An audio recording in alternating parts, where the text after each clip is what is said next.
अस्सलाम वालेकुम जी, मैं हूं ज़िया बलोच। उम्मीद है आप खैरियत की बेहतरीन हालत में होंगे।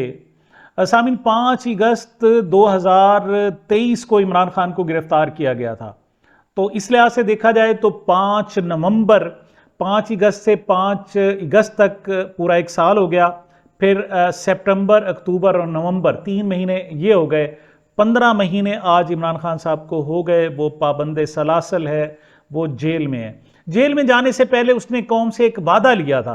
उसका कहना यह था कि मुझे अल्लाह ताला ने सब कुछ दिया हुआ है, मैं चाहूं तो ऐश इशरत की ज़िंदगी गुजार सकता हूं, मैं हल्के से कंप्रोमाइज़ के साथ जनाब सियासत भी कर सकता हूं, ओहदे भी ले सकता हूं, सब कुछ। और जो सबसे बड़ा ओहदा मतलब पाकिस्तान का, वो वजारत अज़्मा मैंने जनाब देख ली, वज़ीर आज़म बन चुका, पूरी दुनिया में मेरा नाम है। लेकिन मैं अपनी कौम की हकीकी आज़ादी चाहता हूं।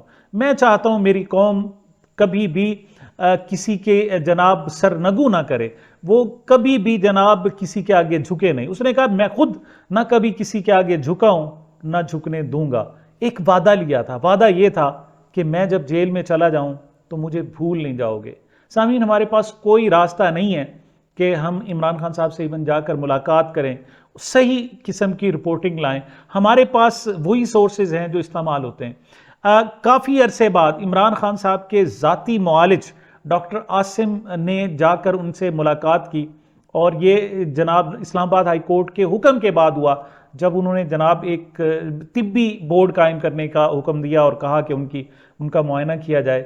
ये ऐसे आलम में किया गया है कि उन पर गुज़श्ता जो 1 महीना गुजरा है, इंतहाई सख्त गुजरा है, जिसमें कैद तन्हाई थी, जिसमें मेंटल टॉर्चर था, जिसमें उनकी लाइट बंद की गई थी, जिस तरह उसको अंधेरे में रखा गया था। तो उसके बाद अगरचे खबरें बहुत सारी आ रही, लेकिन जो उनके ज़ाती मुआलिज हैं डॉक्टर आसिम, मेरे ख्याल में उन पर एतबार किया जा सकता है। उन्होंने आकर बड़ी पैरेलल किस्म की दी, कोई ऐसी सख्त बात नहीं की जिससे हुकूमत नाराज़ हो जाए और आइंदा के लिए वो उनके मुआयने की इजाज़त ही ना दे, उनको इमरान खान तक रसाई ना दे। लेकिन बैनस्टूर में बहुत कुछ उन्होंने कह भी दिया है, वो कुछ कह दिया है जो शायद एग्रेसिव हालत में ना कहा जा सकता। ये जनाब पहली ऑथेंटिक रिपोर्ट है इमरान खान साहब की सेहत के हवाले से, उन लोगों के लिए कि जो वाकई इमरान खान की सेहत के हवाले से परेशान है। डॉक्टर उस आसिम यूसुफ साहब क्या कह रहे हैं, जरा सुने।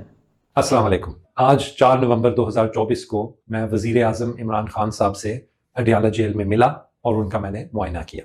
10 हफ्ते गुजर चुके हैं जब से मैंने आखिरी दफा उनको देखा था। आज जब मैं मिला खान साहब से तो वो बड़े पुरुमीद मुझे लगे और उनकी जनरल कंडीशन मुझे बहुत हेल्थी लगी। उनको काफ़ी महीनों से अब एक तकलीफ है कि उनके कानों में कभी कभार आवाज़ आती है, ख़ासतौर पे शाम को और रात को। तो वो अभी भी कंडीशन चल रही है दवाई के बावजूद। उसके अलावा एक जब से उनको नवंबर 2022 में उनकी ज़िंदगी पे हमला हुआ था और उनको गोलियां लगी थी टांग पे, उसके बाद से उनको एक पाँव में थोड़ा सा एक जगह है जहाँ पे सेंसेशन नहीं है, वो सुन हुआ है वो इलाका, तो वो वैसे का वैसा ही है। इसके अलावा खान साहब को इस वक्त कोई तकलीफ और नहीं है और वो बड़े सेहतमंद लग रहे थे। जब मैंने उनको एग्जामिन किया, अगेन वो बहुत फ्रेश लग रहे थे। सुबह ही उन्होंने शेव की हुई थी और वो बड़े हाई स्पिरिट्स में लग रहे थे मुझे। उनका हार्ट रेट या दिल की धड़कन जो थी वो 50 बीट्स पर मिनट पे चल रही थी। ब्लड प्रेशर उनका 110/70 था और उनकी ऑक्सीजन सैचुरेशन रूम एयर पे 98% थी, जो कि सारे बहुत सेटिस्फैक्ट्री हैं। उनका मैंने दिल का मुआयना किया, उनकी छाती सुनी, तो कोई और ऐसी एबनॉर्मैलिटी नहीं मुझे नज़र आई, सिवाय इसके कि जो अंग्रेज़ी में हम मसल टोन कहते हैं, कि जो मसल्स का जब आप उनको पट्ठों को हाथ से महसूस करते हैं तो उनकी एक सर्टन कंसिस्टेंसी या फीलिंग होती है, वो मुझे पिछले दफ़ा से थोड़ी सी कम लगी थी। और ये मेरे ख्याल से इसलिए है क्योंकि पिछले दिनों उनके पास सहूलियात नहीं थी वर्जिश करने के लिए, वो कुछ दिनों के लिए नहीं थी। अल्लाह का शुक्र है कि वो सारी सहूलियात उनको दोबारा मुयसर कर दी गई हैं और मुझे उम्मीद है कि जैसे वो अपनी नॉर्मल एक्सरसाइज रेजीम में वापस आएंगे तो ये जो मसल टोन का थोड़ा सा मसला है ये भी इंशाल्लाह ठीक हो जाएगा और इसका कोई लॉन्ग टर्म कोई नुकसान या कोई परेशानी की बात बिल्कुल नहीं है। आज मेरे साथ Pakistan institute of medical sciences या पिम्स इस्लामाबाद से भी एक टीम थी डॉक्टर्स की। उनमें एक कान, नाक और गले के स्पेशलिस्ट थे। उन्होंने जो कान की तकलीफ है उसके लिए कुछ दवाई तजवीज़ की। मेरा भी ख्याल था कि वो बिल्कुल सही दवाई होगी इस कंडीशन के लिए, तो वो हमने रेकमेंड की है कि उनकी दवाई बदल के कान की तकलीफ के लिए कुछ नई दवाई शुरू की जाए। क्योंकि जेल में धूप और ताज़ा हवा की अपॉर्चुनिटीज़ जो हैं वो ज़ाहिर बात है कुछ कम होती हैं, तो मैंने ये भी रेकमेंड किया है कि खान साहब रोज़ाना एक कैल्शियम और विटामिन डी की गोली खाएं ताकि इसके लिए ज़रा हम कॉम्पनसेट कर सकें। आज मेरी मौजूदगी में ही उनके खान साहब के कुछ खून के टेस्ट भी लिए गए और वो सैंपल्स पिम्स में भेजे गए। उनकी रिपोर्ट्स में कोई ऐसी परेशानी की बात बिल्कुल नहीं आई, बाकी सब रिपोर्ट्स ठीक हैं। सिर्फ कोलेस्ट्रॉल जो है, जो खून में चिकनाई का एक मेजर होता है, वो थोड़ी सी बढ़ी हुई थी। ये पहले भी अक्सर खान साहब की थोड़ी सी बढ़ी हुई होती है, उसके लिए हमने दवाई दी हुई है उनको, लेकिन अब ये रिपोर्ट देख के तो मैं कुछ रिकमेंडेशन करूँगा कि उस दवाई का डोज थोड़ा सा बढ़ाया जाए और वो ज़्यादा बाकायदगी से दी जाए। इसके अलावा और कोई फ़िलहाल हमारी रिकमेंडेशंस नहीं हैं। बहुत ज़रूरी है कि खान साहब के अपने जो डॉक्टर्स हैं, जो उनकी हिस्ट्री से वाकिफ़ हैं पिछले 25 से 30 साल से, यानी कि मैं ख़ुद और डॉक्टर फैसल सुल्तान, कि हमें बाकायदगी से मौका दिया जाए कि हम उनको विज़िट कर सकें रेगुलरली, ताकि हम उनकी जो सेहत के बारे में कोई क्वेश्चंस अगर हों या खुदा न खास्ता उनकी कभी तबीयत ख़राब हो तो हम फ़ौरन देख सकें। और क्योंकि हम पहले से जानते हैं उनकी कंडीशंस वगैरह के बारे में, तो ये बहुत ज़रूरी होगा कि हमें रेगुलर एक्सेस दिया जाए ताकि हम ये कंटिन्यू कर सकें। और हम दोनों उम्मीद करते हैं कि इंशाल्लाह आइंदा भी इसी तरह हम बाकायदगी से खान साहब को देख सकेंगे और उनका मुआयना कर सकेंगे। शुक्रिया। 4 नवंबर की शाम को एक तमाशा हुआ जनाब, पार्लिमानी तमाशा। उसे पूरी दुनिया ने देखा, उसको लाइव टेलीकास्ट भी किया गया।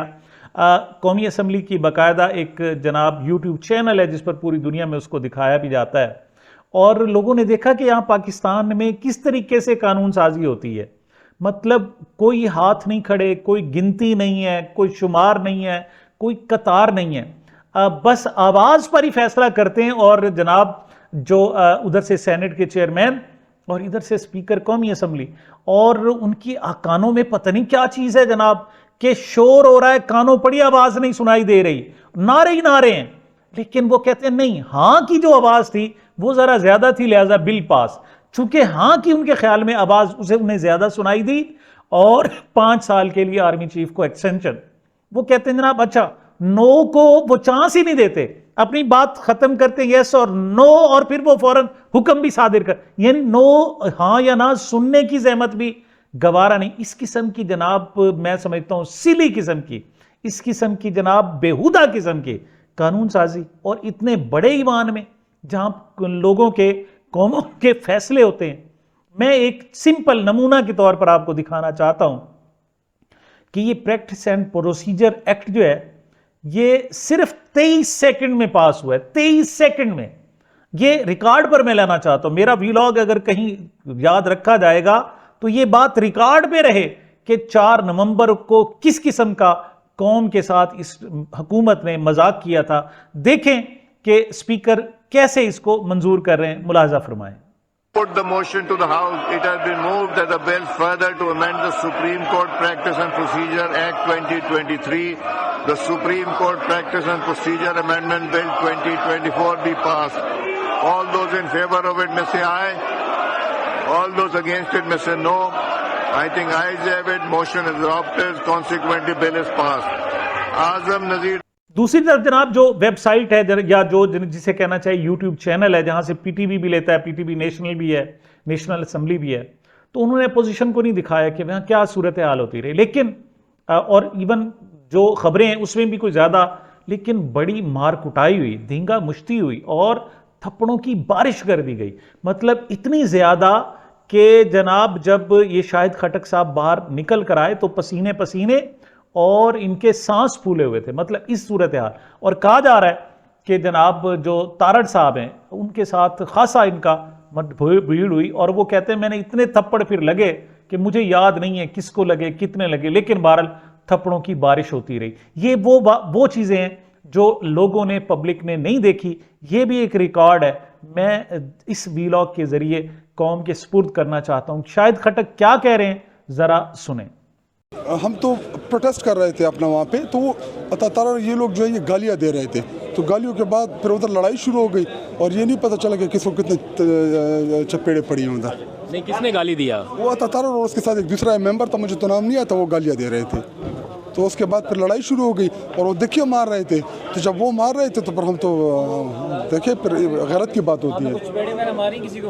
अब मुझे नहीं पता था कि किसको लगी किसको नहीं, क्योंकि दिखे तो चपेड़े वहाँ पे बारिश हो रही थी। तो पहले से तय था कि आज ज़बरदस्त एहतजाज होगा, यही हिकमत अमली थी या मौके की मुनासबत से हुआ सब कुछ? जी देखिए, एक चीज़ आज हमने डिसाइड की है पार्टी में, हमारे अपोजिशन लीडर, हमारे चेयरमैन, हमारी जो क़यादत बैठी हुई थी कि इसके बाद यहाँ पे रूटीन की कोई कार्रवाई आपको नज़र नहीं आएगी। यहाँ पे हम प्रोटेस्ट करेंगे जब तक इमरान खान साहब को रिहा नहीं करते, इस असम्बली को हम मज़ीद नहीं चलने देंगे, क्योंकि यहाँ से जो कानून साजी हो रही है मुल्क के मफाद के ख़िलाफ़ है, पाकिस्तान के मफाद के ख़िलाफ़ है। और रातों रातों इतनी इंपॉर्टेंट कानून साजी ले आते हैं, अपोजिशन को नहीं पता होता, उनके मेम्बरान को नहीं पता होता।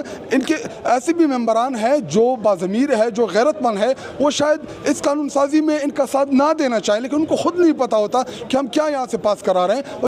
इस आईनी तरमीम के बाद एक जानबूझकर एक सवाल खड़ा किया गया, वो ये था कि पीटीआई बाकियों की तो चीज़ों की मुखालफत करे, लेकिन चूंकि एक जनाब डील हो चुकी है पीटीआई और इस्टेब्लिशमेंट के दरमियान, लिहाजा ये जो आर्मी चीफ की 5 साल की जनाब जो तोसी है, मुद्दत में तोसी, ये इस पर जनाब पीटीआई हिमायत करेगी। और उस पर सोने पे सुहागा ये हुआ कि जब फौरी तौर पर सवाल किए गए गौहर से, जनाब गौहर अली खान एडवोकेट से, जो इस वक्त चेयरमैन है पीटीआई के, तो उन्होंने कहा जी अच्छा जी हम देखेंगे, इजलास में देखेंगे, इमरान खान से पूछेंगे। तो यहाँ लगता है कुछ दाल में काला काला है, और बल्कि दाल कुछ ज़्यादा काली हो गई। लेकिन मुझे यकीन है खान साफ आदमी है, सुथरा आदमी है, कौम की जान है, कौम के लिए बर्दाश्त कर रहा है। उसके खिलाफ साजिशों में हुकूमत हो सकता है शरीक हो, उसके अपने हों, उसके अपने ओहदेदार हों, पार्टी लीडर हों, लेकिन वो कौम से दगा नहीं कर सकता। मेरा दिल नहीं कहता। उसके जो साथी हैं कुछ ऐसे हैं जो इंतहाई मुखलिस हैं, उन्हीं मुखलिस साथियों में जनाब एक राजा नासिर अब्बास साहब हैं।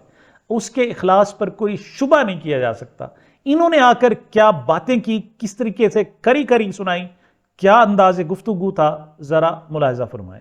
अल्लाह जो कादर मुतलक है वो भी इतनी तेजी से कवानीन उसने नहीं बनाए, मरला ब मरला बनाए, वक्त लिया।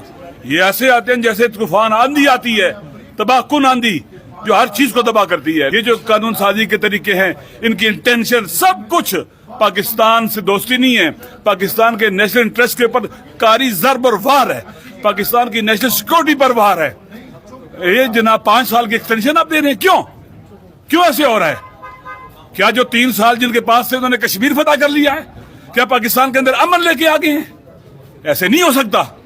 पाकिस्तान के अवाम के फायदे में कवानीन बनने चाहिए या मखसूस ताकतवर तबके के फायदे में कवानीन बना रहे हैं?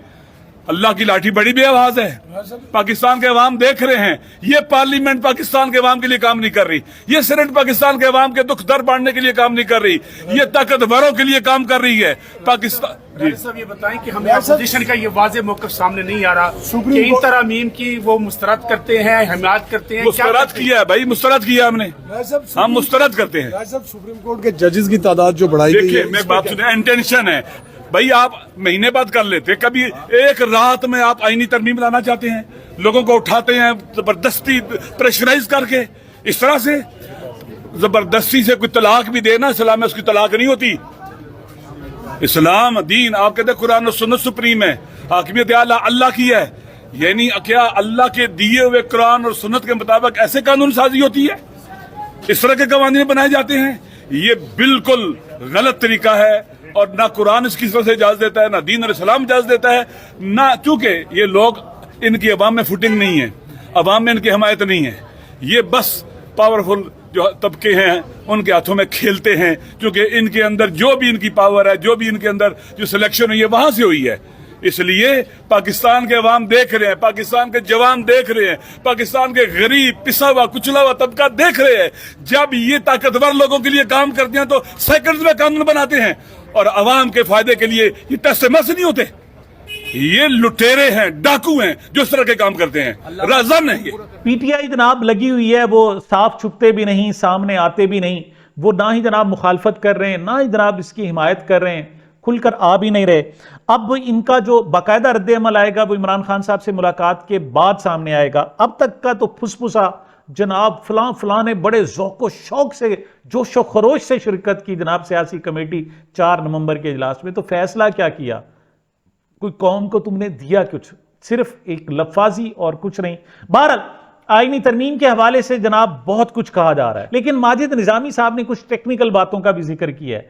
वो कहते हैं सर्विसेज चीफ की मुद्दत मुलाजमत को 3 साल से बढ़ाकर 5 साल किया गया है, लेकिन chairman joint chiefs of staff committee की 3 साल मुद्दत को तब्दील नहीं किया गया, जिससे हर 3 साल बाद एक लेफ्टिनेंट जनरल को तरक्की मिलती रहेगी। मतलब वो रिटायर्ड हो जाएगा और फिर उन 3 जो जज होंगे, 3 जो जनाब लेफ्टिनेंट जनरल होंगे, या तो उनमें से या फिर नीचे से जनाब साफ ज़ाहिर किसी को मुतमईन करने के लिए, किसी को सामने लाने के लिए उसको प्रमोशन देकर chairman joint chiefs of staff committee बनाया जाएगा। वो कहते हैं जी, माजिद निजामी सीनियर साफ़ी हैं, वो कहते हैं मार्शल अदवार में भी यही होता था कि डिक्टेटर 1-2 लेफ्टिनेंट जनरल को 3 साल बाद जॉइंट चीफ, वाइस चीफ पर तरक्की देकर जनरल्स को मुतमईन रखते थे, ताकि वहाँ से कोई बड़ी मज़ाहिमत या बड़ी जनाब कोई रद्द अमल ना आए। तो यहाँ पर भी एक खास के 3 चीफ्स को तो दे दिया गया, लेकिन जो उनका जनाब चेयरमैन जॉइंट चीफ्स है उसको जनाब एक्सटेंशन नहीं दी गई। इसमें भी बदनीयती और हालात कंट्रोल करने की ख्वाहिश है और कुछ नहीं है। मुस्तफ़ा नवाज खोकर आजकल किसी पार्टी में नहीं। मैंने अगरचे 1.5 साल 2 साल पहले पेशेनगोई की थी कि ये पीटीआई में आएंगे, और अब मुझे अब भी उम्मीद है, यकीन है कि वो आएंगे। उन्होंने जनाब कहा है, कहते हैं नून लीग और पीपी ने ताबेदारी का लफ्ज़ तो छोटा है, गुलामी का तौक पहने वो कारनामा सर अंजाम दिया है जिसके बाद वो यकीनन जमहूरियत और सिविलियन बालादस्ती का राग अलापना छोड़ देंगे। इदारे कौम की मलकियत हैं, तीनों सरबराहान को तोसी देना दीगर अफसरान की हक तलफी है, और वो भी जाली पार्लिमान के जरिए। लेकिन बहरहाल वो जो लोग कहते थे ना जी कि मियाँ साहब ने बड़ा जनाब सोचा है जनाब, और बड़ा जनाब एक्सटेंशन के खिलाफ हैं, वो उन्होंने क्या कारनामा सर अंजाम दिया। इस हवाले से अहमद नूरानी साहब कहते हैं, वो कहते हैं जिस्म फरोशी और ज़हनी गुलामी एक लत होती है, ये लग जाती है तो छूटने का नाम नहीं लेती, छुटती नहीं है मुंह को ये काफिर लगी हुई। अहमद नूरानी साहब कहते हैं, मेरे कुछ दोस्त मुझसे बहस किया करते थे कि मियाँ साहब ने एक्सटेंशन नहीं देनी, जो हो जाए हाफिज 3 साल बाद घर जाएगा। इस वक्त वो नवाज शरीफ को बुरा भला कहने की बजाय चबलें मार रहे हैं। मेरा कहना हमेशा ये होता था कि अगर नवाज शरीफ को ताकत, इक़्तिदार और पैसे के लिए अपनी माँ की कब्र भी जनाब बेचनी पड़े तो वो भी बेच देंगे। उनके कोई असूल ना थे ना है। बड़ा सख्त किस्म का अहमद नूरानी ने, वैसे ये तो पहले कह चुके हैं अमरीकी कि ये तो जनाब पैसे के लिए अपनी माँ बेच देते हैं। यहाँ तो इक़्तिदार है, सिर्फ पैसा नहीं है, ताकत है, इक़्तिदार है, और उसके लिए कुछ भी किया जा सकता है। ईमान ज़ैनब मज़ारी शेरी मज़ारी की बेटी हैं। कभी इनके बारे में कहा जाता था नून लीग की जनाब ये हैं, लेकिन मेरे ख्याल में वो जहाँ खड़ी थी वहीं खड़ी हुई है। उसने एक बड़ी खूबसूरत बात की, कहती है एक दफ़ा पार्लियामान को पिंडी शिफ्ट क्यों नहीं करते, कानून साजी तो वैसे भी उधर से ही हो रही है, क्यों ऐसा नहीं करते। मेरा ख्याल में ये छोटे छोटे जुमले जो हैं ये तमाचा है हमारे जमहूरी निज़ाम पर और हमारी जमहूरी चेहरे पर।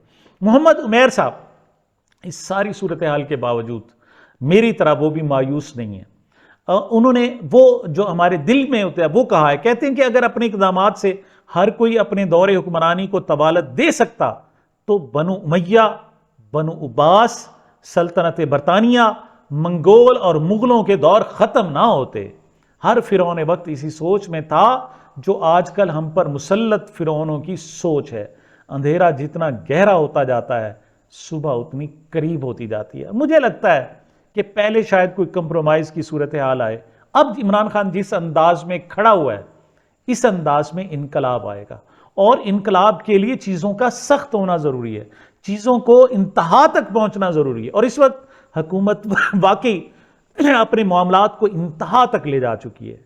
9 नवंबर याद रखिएगा, एक स्ट्रेटजी है इमरान खान ने दी, अगरचे उससे पहले 1-2 चीज़ें खान साहब की सामने आएंगी, और मैं गुज़श्ता 1-1.5 साल से फ़र्ज़ अदा कर रहा हूँ कि इमरान खान साहब के हर छोटी से छोटी मामलात से अपने नाजरीन को बाखबर रखता हूँ, मैं बाखबर रखूँगा। लेकिन 9 नवंबर की जो स्ट्रेटजी है कि लोगों को सवाबी इंटरचेंज ज़िला सवाबी में इकट्ठा करो, और जब तक इकट्ठे नहीं होते, जब तक 10 लाख नहीं हो जाते उस वक्त तक वहाँ विलेज टेंट बनाओ, और जब 10 लाख हो जाएं तो फिर इस्लामाबाद की तरफ मार्च करो। याद रखिएगा ये सारी की सारी तरमीमें धरी रह जाएंगी। हसीना वाजिद ने यही किया था, उसने जनाब बड़ी हर जगह अपने बंदे रखे हुए थे, तमाम रास्ते बंद किए हुए थे, और फिर जब रास्ते खुले तो फिर उसे अपनी मुंह छुपाने की जगह नहीं मिली। तो याद रखिएगा, अगर वाकई पीटीआई के लोग वो वाकई सवाबी में 9 नवंबर के बाद कोई 4, 5, 6 लाख लोग इकट्ठा कर लेते हैं, उसका टेंट विलेज बना लेते हैं, तो शायद उन्हें इस्लामाबाद आने की जहमत ही ना करनी पड़े, पहले ही चीज़ें ठीक हो जाएं। इस हवाले से सलमान अकरम राजा साहब क्या कह रहे हैं, ज़रा मुलाहजा फरमाएं। खान साहब ने आज पूरी कौम से ये इल्तिजा की है, हुक्म दिया है कि अब नहीं तो फिर कब। तो हम 9 तारीख को सवाबी में एक जलसा कर रहे हैं, वहाँ अगले लाए अमल का ऐलान होगा, एक मुल्क गिर तहरीक का ऐलान होगा। और मैं पाकिस्तान के हर शख्स से, आम शहरियों से ये कहता हूँ, ये कोई सियासी खेल नहीं है, ये हमारी बका की बात है। आप सबको उठना होगा, पुरअमन तरीके से, पुरवकार तरीके से, हम सबको बाहर आना होगा, हम सबको अपनी आज़ादी के लिए, इमरान खान की ज़िंदगी के लिए बाहर आना होगा। तो मेरी यही इल्तिजा है, यही मैं इजाफा करना चाहता हूँ कि 9 तारीख एक नई इब्तिदा। सामीन, ये शायद आखिरी कॉल है इमरान खान साहब की, शायद आखिरी कॉल है। हालात अब फाइनल चीज़ों की तरफ जा रहे हैं। अब इमरान खान टूट भी सकता है, इमरान खान की जान भी ली जा सकती है, और इमरान खान के साथ कौम अगर खड़ी हो जाए तो कौम हकीकी आज़ादी भी हासिल कर सकती है, इस गुलामी के तौक को हमेशा के लिए उतार भी सकती है। फैसला तेरा तेरे हाथों में है, दिल या शिकम। सामीन, ये मेरी अब तक की गुजारिशात थी। मुझे अपने इस चैनल को अपनी मोहब्बतों और दुआओं में याद रखिएगा। मिलते हैं छोटे से वक्फे के बाद।